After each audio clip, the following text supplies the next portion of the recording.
নমস্কার বন্ধুরা, চন্দনা ফুড হাবে সবাইকে স্বাগত। আপনারা অনেকেই অনেক রকমভাবে আমের চাটনি করে খেয়েছেন। তো আজকের আমি একরকম বিশেষভাবে আমের চাটনির রেসিপি আপনাদের সঙ্গে শেয়ার করলাম। ছাদে লাগানো টবে এই আম গাছটিতে সবেমাত্র বউল এসছে, আর এটি আমাদের উঠোনে রয়েছে নিজেদের আম গাছ একেবারে। আর বেশ সাইজের আমও হয়েছে, যথেষ্ট আম হয়েছে।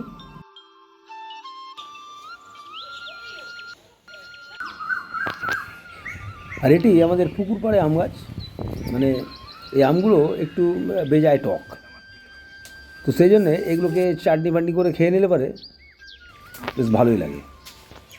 পাকাতেও টক, কাঁচাতেও টক। যাই হোক বন্ধুরা, এই গাছ থেকে আজকের আম পেড়ে নেবো আজকের এই আমের চাটনির রেসিপিটি করার জন্য।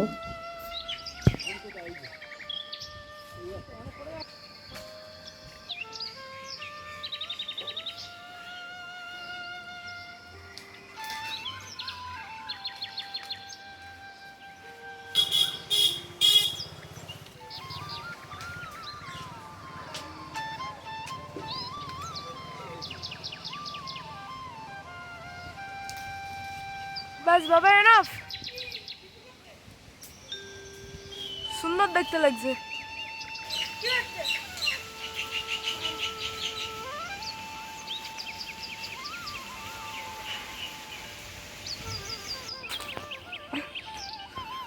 বন্ধুরা, এটা আমাদের নিজেদের গাছে আম।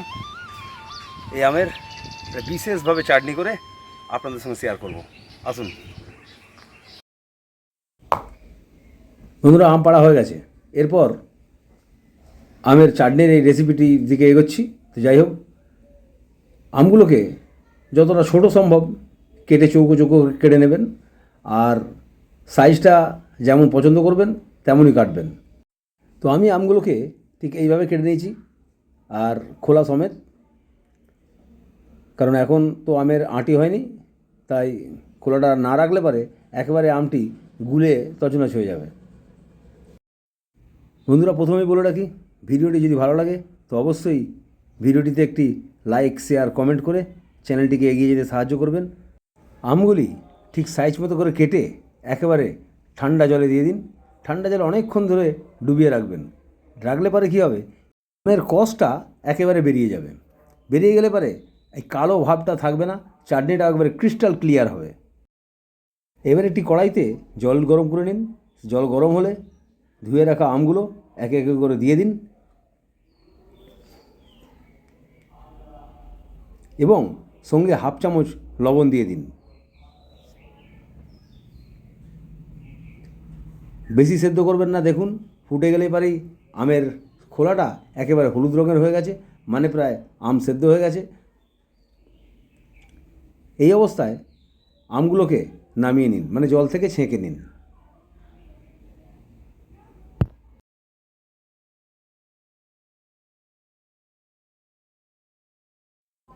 এবার চিনির রসটা প্রস্তুত করে নিন, আর যেমন আমের টক বুঝে তেমনি চিনির পরিমাণ দেবেন।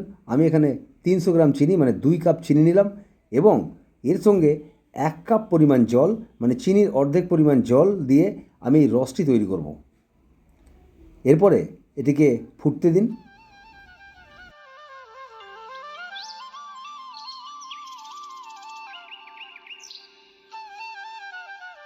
তখন ফুটে চিনির রসটা তৈরি হচ্ছে, তারই মাঝে ভাজা মশলার জন্য 1 চামচ মৌরি এবং হাফ চামচ জিরে দিয়ে দিন। এরপর ভালো করে নাড়াচাড়া করে একটু ভেজে নিন।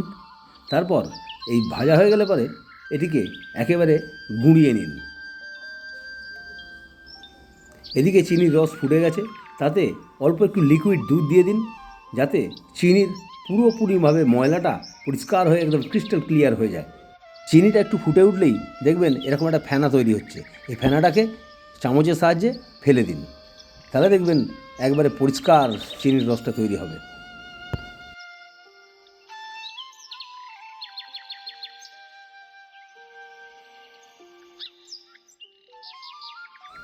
তারপর নামিয়ে নিয়ে কড়াইতে এই চিনির রসটি একেবারে ছাঁকনি দিয়ে ছেঁকে নিন।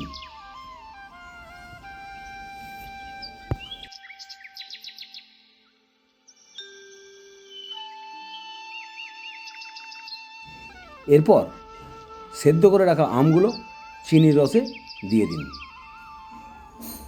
দিয়ে 2 মিনিট ভালো করে ফুটিয়ে নিন। দেখবেন আমের একবারে পোঁয়ায় পোঁয়ায় রস ঢুকে যাবে।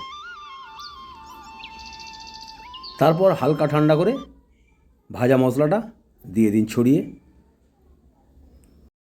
এর মধ্যে বলে রাখি বন্ধুরা, যা গরম পড়েছে তাতে আমের চাটনি এইভাবে করে খেলে পারে অবশ্যই শরীর ঠান্ডা রাখবে। এরপরে যে এই পাতলা রসটা দেখছেন, এটি ঠান্ডা করতে দিন, একেবারে জেলির মতো হয়ে যাবে। তো বন্ধুরা, এইভাবে একবার বাড়িতে চাটনি করে খান, নিশ্চয়ই ভালো লাগবে।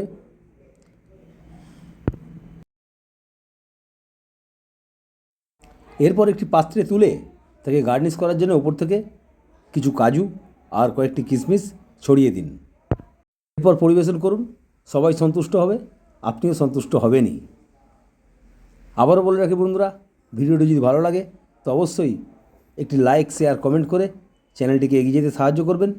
সবাই সুস্থ থাকবেন, ভালো থাকবেন। ধন্যবাদ।